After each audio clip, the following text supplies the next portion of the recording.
everyone. My name is Chris Vitale, and welcome to The Return. I am a revert Catholic who is now also a lifelong student of theology and an apologist who enjoys sharing and defending the Catholic faith. I'm especially interested in hearing stories from reverts and converts, how they came to the Catholic faith. Converts being those who were never Catholic but then came to the faith, and reverts, those who fell away from the faith but then came back to the church. In this episode, I am interviewing Matt Coomer. He is a revert and I understand has a pretty interesting story to share. And with that said, let's go to Matt. Matt Coomer, nice to meet you. Nice to meet you. Thanks very much for being willing to share your testimony. Absolutely. It sounds like you have an interesting story. I'm very curious to hear. We had one of our other guests, Tim States, referred you to us to again come on the program here and share your story. So what we do here is pretty straightforward. Have you share the story, give highlights of it, some of the milestones or key points in your testimony, how you became Catholic, and then of course your faith journey now, and then even going forward. I'll hand it off to you here in a sec. I may ask some questions along the way. Also, definitely at the end, I'm sure I'll have a few. It seems like I always have questions. Sure. And with that, I'll go ahead and hand it over to you. Great, awesome. So my name is Matt Coomer. I come from a Catholic family, so I was a cradle Catholic, if you will. I was baptized when I was about 2 months old. So my grandma was very, very Catholic. My mom inherited the faith from her, so my mom was also very Catholic. And my dad actually wasn't fully into the Catholic faith. He was baptized when he was younger, but he didn't know it. But he became fully Catholic when I was around 7 years old. So I was pretty surrounded by the Catholic faith, and I remember growing up, every Sunday, my mom would take me to Mass. It was just me and her, typically, and we would go to Mass together. We would stop at the grocery store, get groceries for my grandma, and we would go to my grandma's house. And I remember a lot of times we would go into the house, and she was sitting on the couch watching TV. And she was watching the Mass on TV because she physically wasn't able to go to Mass. Okay, I see. So and I remember a lot of times we would walk into the house, and she would not let us talk to her at all until she finished watching the Mass. So she was a very she was a big rock in my faith, especially in my childhood. And unfortunately, she passed away when I was about 8 years old. Oh, okay. So I actually received First Communion and Confirmation in third grade, and then about 2 months later, she passed away. And she was actually there to. She doesn't get out of the house. She wouldn't get out of the house much, and it was one of the only times that she came, and she was there for me when I received Confirmation, First Holy Communion. But she passed away, and it affected me a lot. I still went to Mass with my family. Like I mentioned, my dad just became Catholic at that point. So my family would go to Mass together every week after that, but we would sit in the very back of the church. We never really sat up front, and I never really took my faith seriously. I had the privilege of being able to attend a Catholic school from kindergarten all the way up till my senior year of high school. But for a long period of time, I learned a lot about the faith through Catholic school, and I'm very grateful for that. But I learned a lot about the faith, but I never learned who Jesus was. Oh, interesting. And I never really had a relationship with the Lord, with Jesus. So you had a overall Catholic formation minus the crucial part, yes, our exactly. relationship with Christ. Exactly.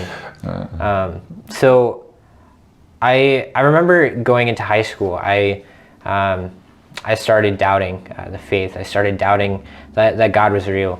And I eventually, from freshman year of high school to junior year of high school, I was involved in a lot of sin, things that I'm not proud of to this day. But yeah, and I remember, like, I was super involved with youth group as well in high school. I went on retreats, and like they were fine, but I just never fully believed what was being taught to me. And I remember junior year of high school, I was probably at the lowest place of my life. I was severely depressed. I never really talked to friends outside of school. I would be at home a lot by myself. I was very depressed, and I came to a point where I was invited by some friends to go on a retreat, and this was through my high school, Seton, in Chandler, and I said yes. I don't remember why I said yes, other than the fact that my friends were going. So I decided to just go because my friends were going. I was like, I don't know if I believe this, you know. And yeah, I remember getting there, and I'm like, I don't know why I'm here. I don't know what the heck's going on. But, and there wasn't anything significant about the retreat itself, besides this 1 hour. And this 1 hour of the retreat, I will always remember. So during this hour of the retreat of Kairos, we had a time of silence. So everyone was invited to just stay silent. The point was you weren't supposed to go talk with friends. Like it was just an hour of silence, and just I mean, some people would pray, some people would just sit there and think, but the whole point was to stay silent. And I remember I went to this tree to just think about what's been going on in my life, knowing that where I'm at right now, I'm depressed. I'm really not happy at all. And I remember thinking to myself, you know what? I'm just going to take a risk. And I said, God, if you're real, I don't even know if you're real, but I say yes.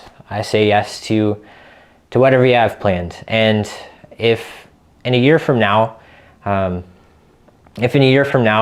still in the same place, I'm still super depressed, then it was for nothing. And you know what? I can say that I took a risk, and I took a chance and said yes. And I remember just hearing, like feeling a call from the Lord to go to confession. I just heard the words, or like kind of felt the words in my heart. I don't know how to explain it, but I just remember hearing, go to confession. So I went to confession. I was pretty hesitant. I was like, okay, we're doing this. Like going to the dentist. Yeah, and with that yes, I kind of committed. You know what? If I'm going to say yes to the next year, I'm going to say yes, even if it sucks. So I said yes to going to confession, and that was the first confession I went to in like 3 years. So I hadn't been to confession since I was around 8th grade, okay. Since 13 or 14 years old. Sure. And about a few weeks later, my youth minister talked to me about my time at Kairos, and it was great. Like Kairos itself was great. I just remember just the fact that there was so much love poured onto me, my friends, my family, the retreat leaders, and my youth minister talked to me and actually invited me to go to a retreat, a week-long retreat during the summer, and I told myself, I'm like, I committed to this. I'm going to say yes. So I said yes to that retreat, and there was a lot of other invitations as well. Just a lot of other invitations to different retreats, and that following year I went on about 8 different retreats, which there wasn't like a specific retreat itself that was like, okay, like I'm all in, but it was just a continual growth in my relationship with the Lord. I just, every single thing that I said yes to, the Lord just drew me closer and closer to himself. And was it, if I may cut in, was it Yeah. helping you with the depression too at the time? Did you find that you were... Yeah, actually, yes. I remember through it. going into senior year, like about 4 months later, and I was like completely different. Like Wow. I was super joyful. Like I'm sure some people could even see like, wow, Max, like he's changed. Wow. So it wasn't anything in particular, but it was almost like every single day the Lord just drew me closer and closer to himself. And about 6 months later, I applied to actually lead that same retreat, Kairos, and I was asked to be the student leader of all the other leaders. So I was the main student leader, if you will. And just the fact that going from a place of not believing that God existed to a place of God actually calling me to share how he's led me in the past year. It was kind of crazy, to be completely honest with you. Sure. It was one crazy year for sure. And I'm so grateful that the Lord showed me his mercy most of all, with that time on Kairos. And then going after that, I remember after I had led Kairos, I asked myself, how can I carry on this faith? How can I make my faith my own? And keep in mind, this is 1 year after I had just said, I don't believe God exists. To a point of like, how can I improve my relationship with God? And going into college, I got involved with the Newman Center at ASU. Nice. I surrounded myself with some very awesome people who I'm forever grateful for, and having those relationships with them, and having those people that even in times of suffering, that they are still there to be with me. I eventually moved into a Catholic men's house. It's called St. Paul's Outreach here at ASU. Okay. And it's an outreach program that reaches evangelization program that reaches out to students out on campus. Oh, great. So yeah, it's really great organization. But I think with that, I was able to live with other college men that had that same desire to grow closer to the Lord, but also to push others to grow closer to the Lord. So having this authentic Christian brotherhood of talking about ways of which that I'm failing in virtue, and ways in which they can push me to grow in virtue. And a lot of them I still talk to today. I have phone calls with every now and then, even if they're out of state. Or even if they are in state, just seeing them like once a week. It's really great. But one thing I will say is that senior year, I remember, senior year of high school, I remember wondering, what the heck am I supposed to do? I'm a senior in high school. I have to go to college and I have to figure out my life right now, right then and there. Obviously, I didn't, but I do remember just thinking about the gifts and talents that the Lord had given me. What gifts do I have that I can share with others?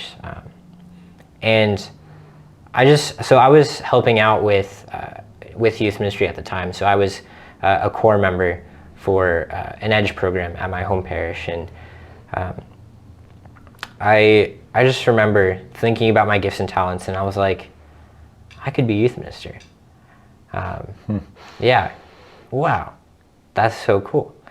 And I was preparing for it for 4 years in college. I just graduated in May, and I actually am now a youth minister at St. Joan of Arc. Oh, so you made it happen. I made it happen. Excellent. Yeah.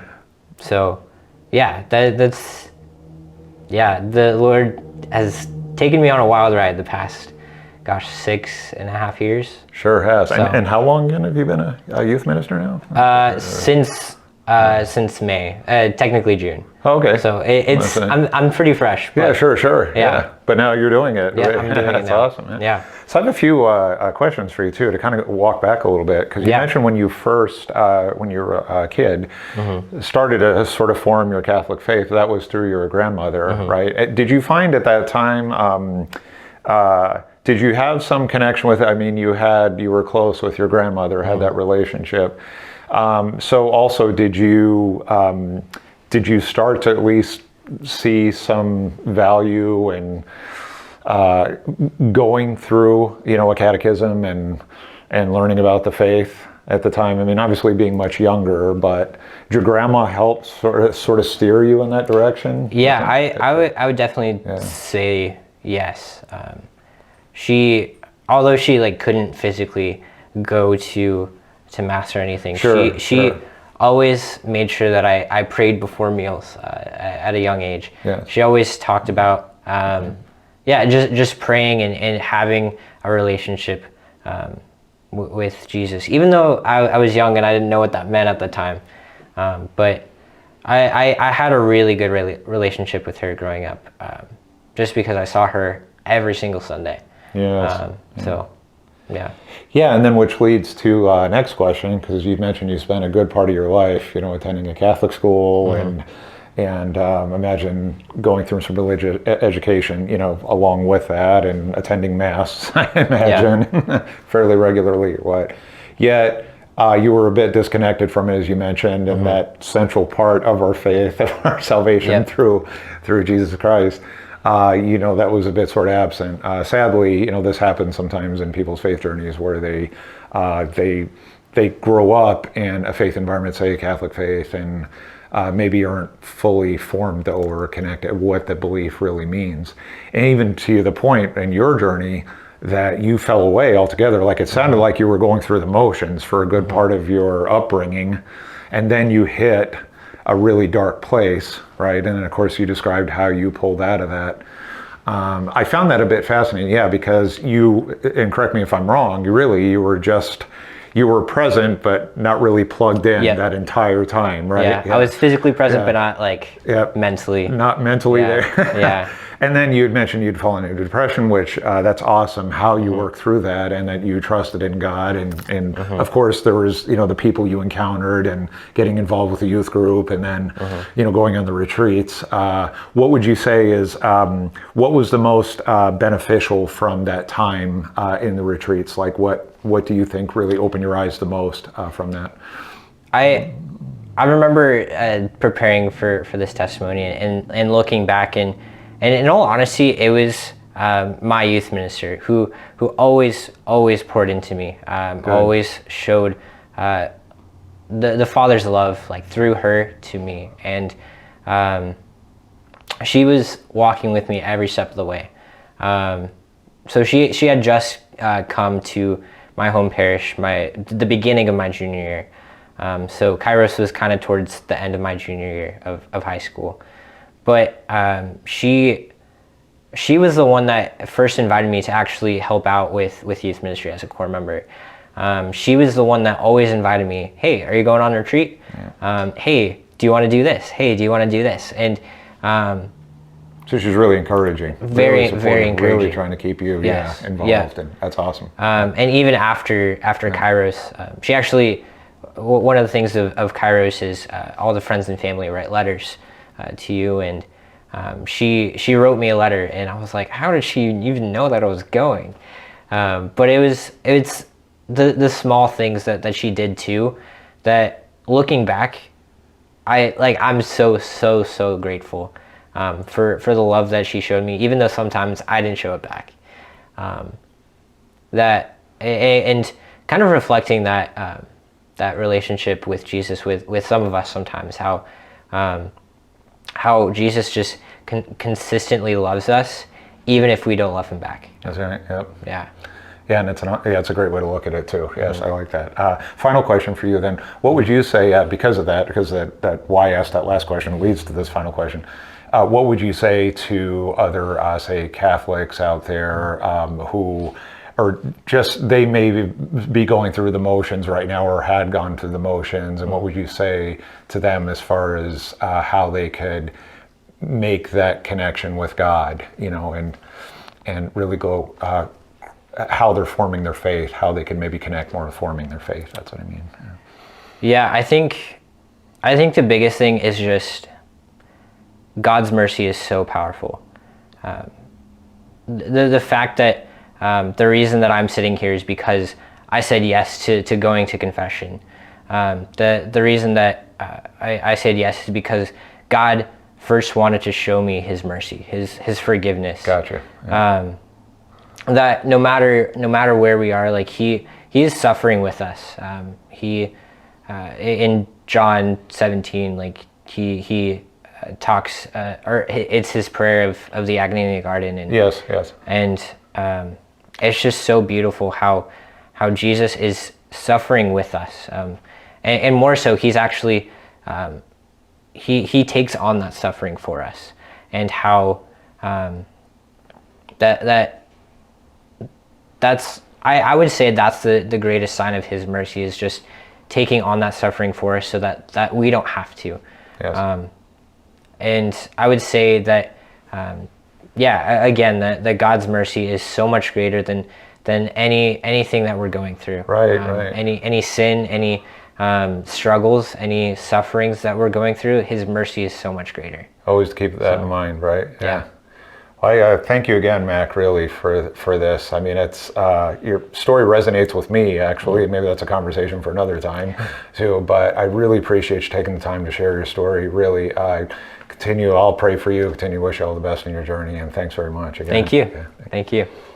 Well, as we learned from Mac's story, Mac grew up Catholic, in a Catholic family, went to a Catholic school during his childhood, also attended Mass regularly, all the while not really connected to his faith, not really well formed. He did get some religious education, but just had either some difficulty connecting the dots or not really being very plugged into the faith formation.